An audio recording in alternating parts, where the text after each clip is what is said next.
చంద్రబాబు గారి కూటమి చేస్తా ఉన్న ఆర్థిక విధ్వంసాన్ని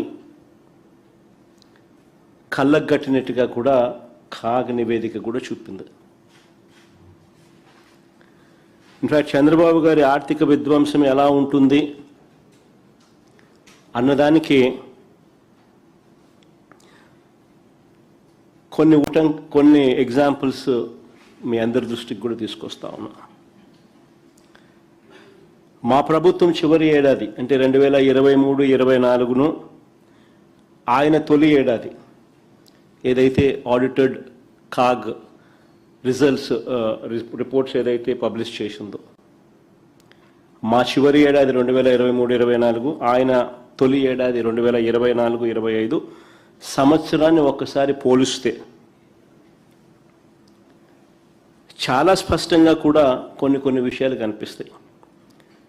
2023-24లో ప్రభుత్వం నుంచి చేసిన మొత్తం ఖర్చు, 2023-24 మా చివరి సంవత్సరంలో ప్రభుత్వం నుంచి చేసిన మొత్తం ఖర్చు ఎంత అని చూస్తే 2,36,486 కోట్లు స్లైడ్లో మీకు కనిపిస్తుంది. ఆ సంవత్సరం ప్రభుత్వానికి వచ్చిన రాబడులు అంటే అన్ని రకాల రాష్ట్రానికి సంబంధించిన రావాల్సిన వనరులు అంటే ఒక అప్పులు తప్ప, అంటే రాష్ట్రానికి వచ్చే సొంత పన్నులు ఆదాయము, పన్నేతర ఆదాయాలు, డెవల్యూషన్స్ అంటే కేంద్ర ప్రభుత్వం మన వివిధ రాష్ట్రాలకు ఇచ్చే వాటా డెవల్యూషన్స్, గ్రాంట్ ఇన్ ఎయిడ్ అన్నీ కూడా కలుపుకుంటే, ఇవన్నీ కూడా కలుపుకుంటే 1,73,767 కోట్లు.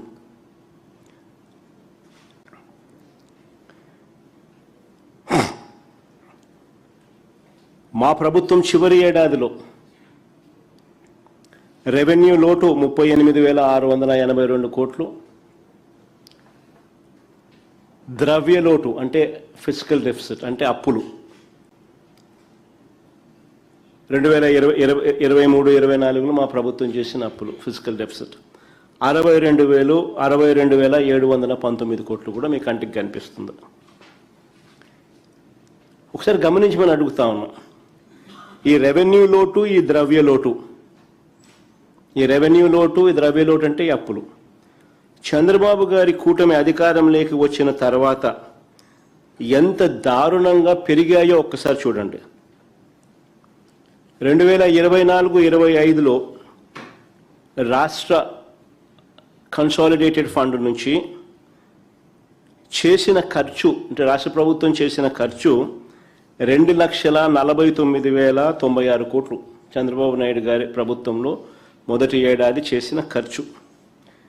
కానీ ఆ సంవత్సరంలో రాష్ట్రానికి వచ్చిన రాబడులు అంటే అన్ని రకాల రాబడులు, టోటల్ రిసీట్స్, ఇంతకుముందు నేను చెప్పినా కదా, ఆ టోటల్ రిసీట్స్ ఒకసారి చూస్తే అంటే పన్ను స్టేట్స్ ఓన్ రెవెన్యూస్, పన్నేతర revenues, devolutions, grants in aid, ఇటువంటి అన్ని టోటల్ రిసీట్స్ అన్ని కూడా కలిపితే కేవలం 1,68,024 కోట్లు.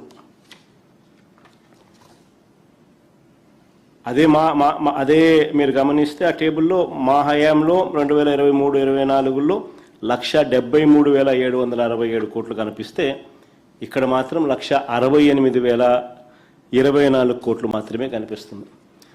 ఇంకా గమనిస్తే 2024-25 అంటే చంద్రబాబు నాయుడు గారు మొదటి ఏడాది చూస్తే రెవెన్యూ లోటు ఏకంగా 60,285 కోట్లు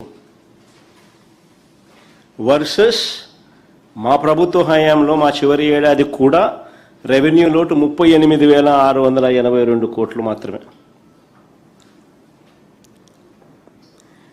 అక్కడ నుంచి మా హయాంలో చివరి ఏడాదిలో రెవెన్యూ లోటు 38,682 కోట్లుంటే ఆయన హయాంలో రెవెన్యూ లోటు ఏకంగా 60,285 కోట్లకు ఎగబాకింది. ఇక 2023-24లో అంటే మా ప్రభుత్వ హయాంలో ఫిజికల్ డెఫిసిట్ అంటే అప్పులు మేము చేసింది ఎంత అని చూస్తే 60,285 కోట్లుగా కనిపిస్తుంది. అదే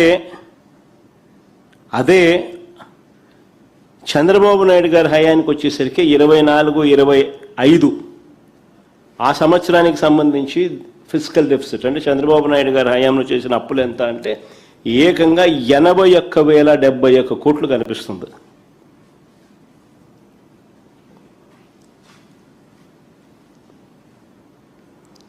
అంటే చంద్రబాబు నాయుడు గారి హయాంకు మన హయాంకు తేడా చూస్తే చంద్రబాబు నాయుడు గారి మొదటి ఏడాది రాష్ట్రానికి రాబడులు తగ్గాయి. ఇంతకుముందు మా హయాంలో 1,73,767 కోట్లు ఉండేది. చంద్రబాబు నాయుడు గారి హయాంలోకి వచ్చేసరికి 1,68,024 కోట్లు. రెవెన్యూ డెఫిసిట్ ఏకంగా 56% పెరిగింది. 38,682 కోట్లు మా హయాంలో ఉంటే ఏకంగా 60,285 కోట్లు ఆయన హయాంలో. రెవెన్యూ డెఫిసిట్ ఏకంగా 56% పెరిగింది. ఇక ఫిజికల్ డెఫిసిట్ అంటే ఇక ద్రవ్యలోటు చూస్తే ఏకంగా మా హయాంలో చేసిన అప్పులు 60,265 కోట్లు అయితే ఆయన హయాంలో ఏకంగా 81,071 కోట్లు అంటే ఏకంగా 30% పెరిగింది. అయినా సరే చంద్రబాబు నాయుడు గారి చంద్రబాబు నాయుడు గారి మొదటి ఏడాది చూస్తే ఎక్కడా కూడా సూపర్ 6లు లేవు, సూపర్ 7లు లేవు. పైగా మా హయాంలో ఉన్న పాత స్కీములన్నీ రద్దు చేసినట్టు ఆ స్కీములు లేవు. అయినా చంద్రబాబు నాయుడు గారి హయాంలో ఇంతటి దారుణమైన పరిస్థితులు కనిపిస్తూ ఉన్నాయి.